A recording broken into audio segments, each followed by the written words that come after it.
کوئی بندہ نہ اس کا پڑوسی ہو نہ کوئی رشتہ دار ہو، صرف ایک عام مسلمان جو کسی بھی دنیا میں رہتا ہے اور دنیا کے کسی بھی کونے میں اگر وہ بستا ہے، آپ کے گاؤں میں ہو، آپ کے دور دراز کے علاقے میں بستا ہو، اگر وہ آدمی آپ سے ملتا جلتا ہے، کبھی ملاقات ہو جاتی ہے تو آپ کی ذمہ داری اس آدمی کے بارے میں کچھ بنتی ہے۔ کوئی بندہ اگر اسلام نہ بھی لایا ہو، اگر وہ کافر ہے، اس کافر کا بھی کچھ حق آپ کے اوپر بنتا ہے۔ ہماری شریعت نے تمام لوگوں کا کچھ نہ کچھ حق ہمارے اوپر رکھا ہے۔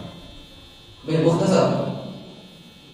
کچھ حقوق کے بارے میں آپ کے سامنے بات کروں گا۔ سب سے پہلا حق جو بات ہوگی جس کے بارے میں ہمارے والدین،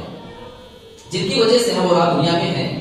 اللہ رب العالمین نے جن کو ذریعہ بنایا، جس کی وجہ سے آج ہم چھوٹے بڑے امیر غریب جو بھی ہیں، اس میں کردار ہمارے والدین کا ہے۔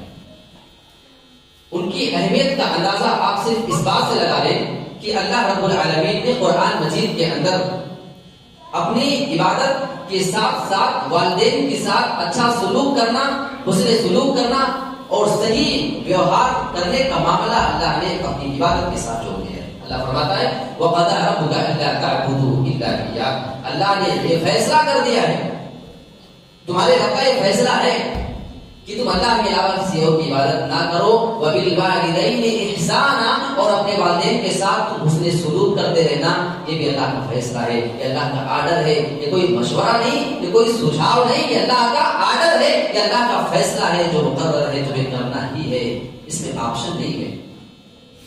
اس کی بہت سی شکلیں ہو سکتی ہیں۔ قرآن مجید میں اللہ نے جس بہترین انداز میں والدین کے بارے میں بیان کیا ہے، میری توقع حیران رہ جاتی ہے۔ إِمَّا يَبْلُغَنَّ عِندَكَ الْكِبَرَ أَحَدُهُمَا أَوْ كِلَاهُمَا فَلَا تَقُل لَّهُمَا أُفٍّ وَلَا تَنْهَرْهُمَا، اللہ بیان فرماتا ہے میرے بندے تو اپنے والدین کے ساتھ حسن سلوک کرتے رہنا۔ تو جب اپنے والدین کے ساتھ رہے گا، اس کی بہت ساری شکلیں ہو سکتی ہیں، یا تو تیرے بڑھاپے میں تیرے والدین تمہارے پاس رہیں گے، یا ہو سکتا ہے کہ وہ تم سے دور رہیں،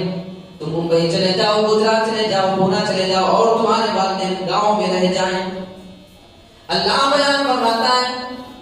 اِمَّا يَبْلُغَنَّ عِندَكَ الْكِبَرَ أَحَدُهُمَا أَوْ كِلَاهُمَا، اے انسان جب تمہارے والدین میں سے کوئی ایک بڑھاپے کی عمر کو پہنچے، یعنی دوسرا جوڑا اس کا انتقال کر جائے، صرف ماں تمہارے پاس بچی ہے، باپ کا انتقال ہو چکا ہے، یا صرف باپ بچے اور ماں کا انتقال ہو جائے، او کلاہما، یا دونوں تمہارے پاس بڑھاپے کی عمر کو پہنچ جائیں۔ دونوں شکل اللہ نے ذکر کیا ہے، ایک بچے دو بھی اور دونوں بچے دو بھی۔